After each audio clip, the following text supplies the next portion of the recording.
ইফতারি খাওয়ার পরেও ক্ষুধা লাগে।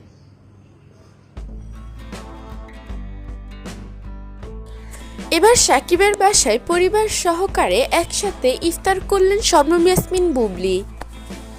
প্রিয় ভিউয়ার্স, এ বিষয়ে বিস্তারিত জানতে ভিডিওটি না টেনে সম্পূর্ণ ভিডিওটি দেখতে থাকুন। সম্প্রতি সামাজিক যোগাযোগ মাধ্যমে বুবলির একটি ভিডিও দেখা যায়, যেখানে দেখা যায় 2 ডালা ভর্তি খাবার, মাথায় কাপড় দিয়ে পরিপাটিভাবে ইফতারের পর খেতে বসেছে বুবলি।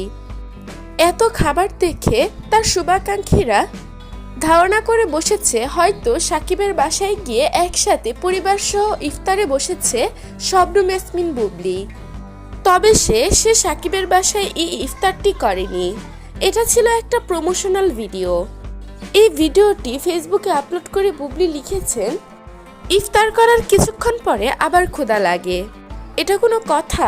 বুবলি কিন্তু ইনডিরেক্টলি এখানেও সে তার বাচ্চা পেটে তা বুঝিয়ে দিয়েছে, কারণ প্রেগনেন্সির সময়ে মাদের কিছুক্ষণ পরপরই ক্ষুধা লাগে।